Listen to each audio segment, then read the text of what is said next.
अब थोड़ा सा और सिद्ध करते हैं, ये शिव पुराण स्पष्ट करेगा। ये देखिएगा, शिव पुराण, संक्षिप्त शिव पुराण गीता प्रेस गोरखपुर से प्रकाशित है।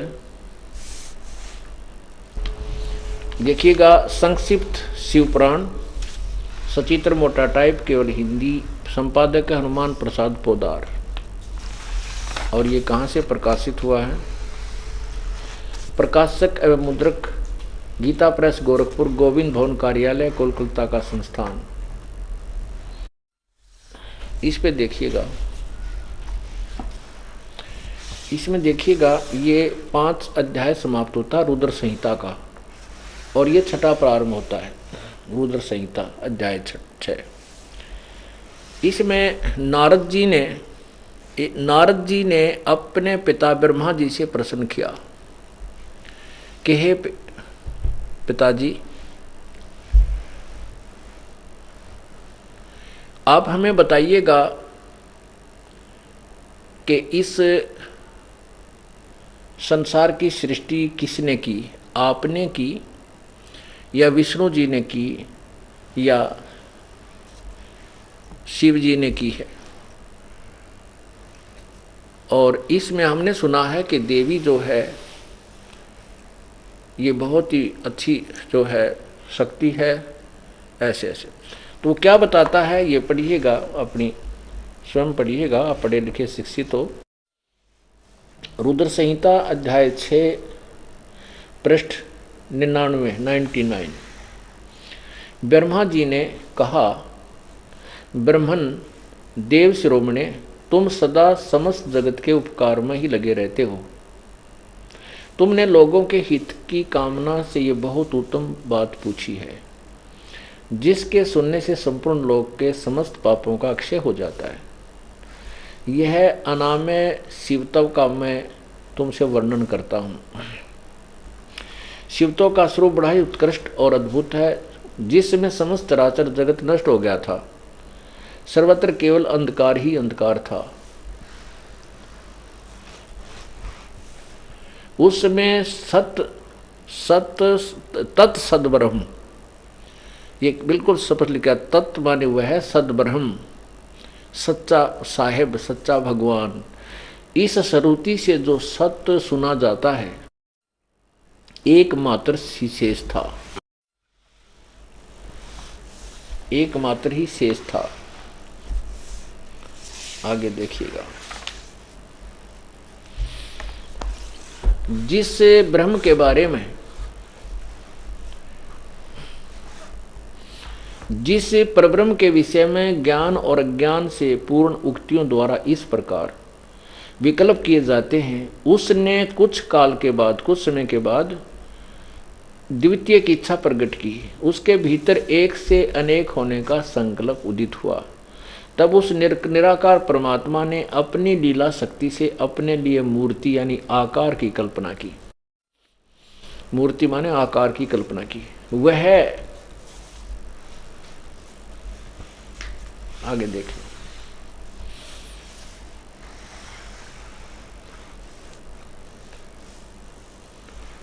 आइए, जो यहां देखना, जो मूर्ति रहित परम ब्रह्म है, उसकी मूर्ति, जिसने अपनी निराकार कहे हैं उसी ने कहते साकार मूर्ति भगवान सदाशिव है। उस निराकार की साकार मूर्ति ये भगवान सदाशिव हैं। आगे देखना सदाशिव की क्या डेफिनेशन बताएंगे। अर्वाचीन और प्राचीन विद्वान उन्हीं को ईश्वर कहते हैं। उस समय एकाकी रह के स्वेच्छा अनुसार विहार करने वाले उन सदाशिव ने अपने विग्रह माने शरीर से स्वयं ही एक स्वरूप भूता शक्ति की सृष्टि की, यानी एक स्त्री को अपने शरीर से बाहर निकाला, जो उनके अपने श्रीअंग से कभी अलग होने वाली नहीं थी। उस पराशक्ति को प्रधान भी दुर्गा को कहते हैं। ये देखना ध्यान से, प्रधान, ये गीता जी में काम आओगा आपका, जब गीता जी के 14वें अध्याय को सुनाएंगे। उस पराशक्ति को यानी दुर्गा को प्रधान प्रकृति, गुणवती माया, बुद्धि तत्व की जननी और विकार रहित बताया गया है। वह शक्ति अंबिका कही गई है। उसी को प्रकृति, सर्वेश्वरी, त्रिदेव जननी, ओह, तीनों देवता ब्रह्मा विष्णु महेश की उत्पन्न करने वाली यानी उनकी माता। त्रिदेव जननी नित्या और मूल कारण भी कहते हैं। सदाशिव द्वारा प्रकट की गई उस शक्ति की 8 भुजाएं हैं।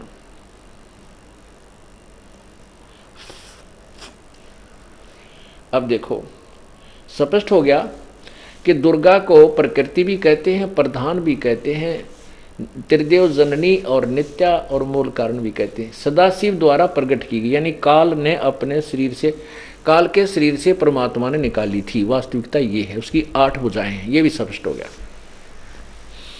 यहां देखो वे जो सदाशिव हैं उन्हें परम पुरुष, ईश्वर, शिव, शंभु और महेश्वर कहते हैं।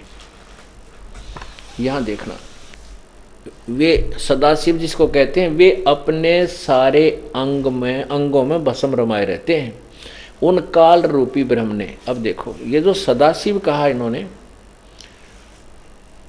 वो भगवान सदाशिव हैं और उसने एक समय विहार करने वाले सदाशिव ने अपने विग्रह से ही एक स्वरूप भूता शक्ति की सृष्टि की, तो वो सदाशिव को काल भी कहते हैं। ये देखो वे अपने सारे अंगों में भस्म रमाए रहते हैं उन काल रूपी ब्रह्म ने। ओह, ये काल कहो चाहे ब्रह्म कहो, ब्रह्म ने एक ही समय में शक्ति के नाथ नहीं, शक्ति के साथ शिवलोक नामक अक्षेत्र का निर्माण किया था। उसमें उस उत्तम अक्षेत्र को काशी कहते हैं।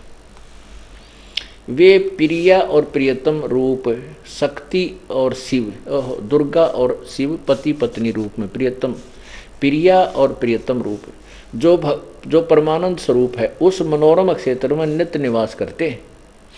काशीपुरी परमानंद रूपणी है।